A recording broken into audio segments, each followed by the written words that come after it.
right, we're going through Roanoke, Virginia, and Sharon, my new best friend, is showing me around town and educating me in many ways on many things, which I'll talk about.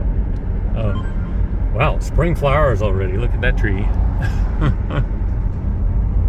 But right now we're doing a little tour of Roanoke and taking care of some errands that I've needed to do on my day off.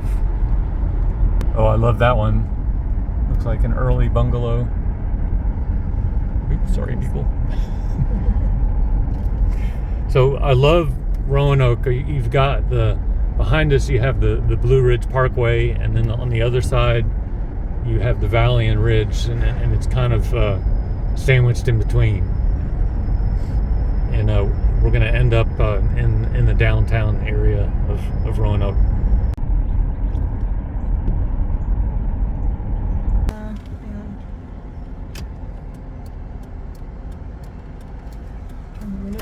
All right.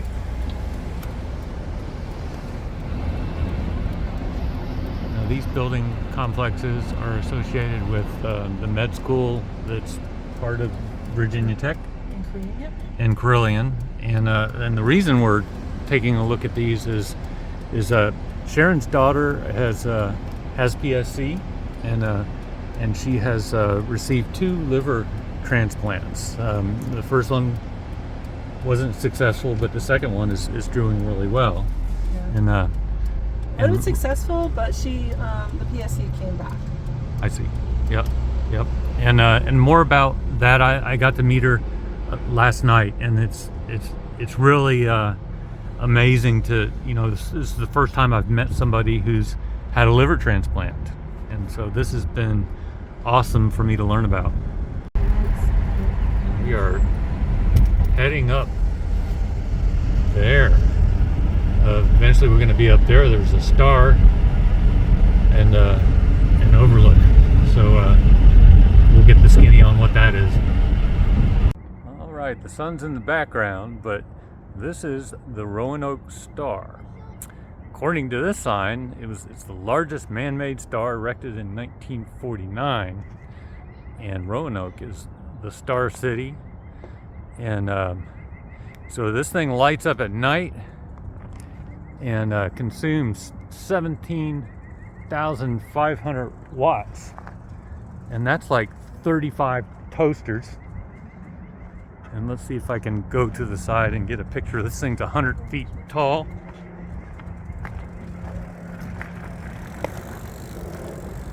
And maybe later on I'll get a picture of this from down below. All right, looking out over the Roanoke Valley. The Roanoke River's down there. There's the downtown area, some of the older neighborhoods.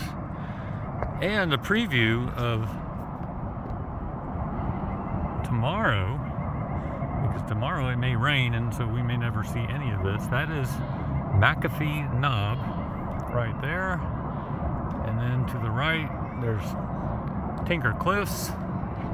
And so I'll be walking that ridge line tomorrow, somewhere up over there where Daleville is. There's a better picture of the star.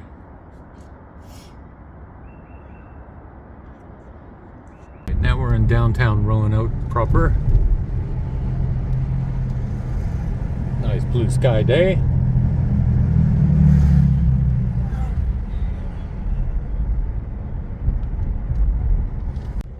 There's a masked general store here. The Roanoke City Market, since 1882, began with licenses issued to 25 hucksters.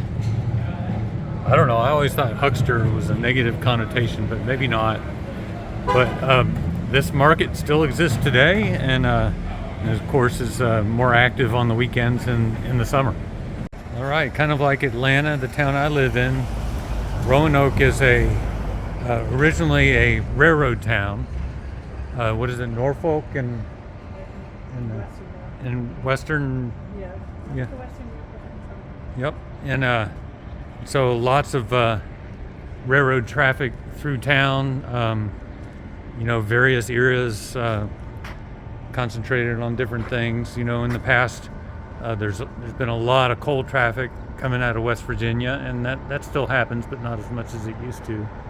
But yeah, that's why Roanoke is here originally. It's a railroad town. And there is the art museum. Some interesting architecture there. Looks like it's okay. This is backlit, but this is a sort of an iconic sign, H&C Coffee. This building is a lot of the actors that come into town for the local playhouse get housed in this building.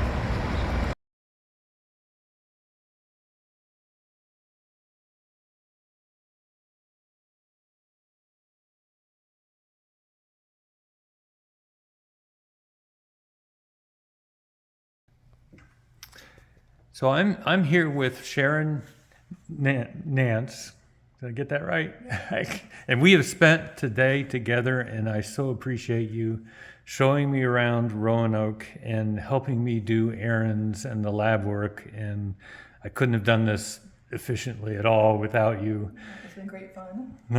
All right. Yeah, I've had a good time too. And also, thank you for introducing me to your daughter, Lindsay. And Lindsay has struggled with PSC, and I'll let you tell me about your experiences with Lindsay and also your work with PSC partners. Okay, thank you, David. My daughter, Lindsay, is now 28, but she was diagnosed at age 13, which is a very atypical age to be diagnosed with PSC, and about 2/3 of PSC patients are men, so she was very much on the outside of the bell curve. Her PSC advanced quickly, and she had a transplant just before she turned 16 and another one at 21 because the PSC came back. But she's now about 6.5 years after her second transplant and doing well. And we thank you, David, for the opportunity to just bring a little more awareness to PSC. And I know you mentioned it, I think it was in your Day 50 video. You mentioned PSC Partners, which is an organization whose mission is basically twofold. It kind of it advances and raises funds for research, and also it educates and supports patients. Our family found this organization several years ago, and I started as a volunteer soon afterwards. And then in 2020, I was asked to come on staff to work with the patient registry, which is an initiative that gathers data from patients because it is a rare disease, and we de-identify the data and share it with researchers, and we also serve as a conduit for researchers to reach patients with news that they may have.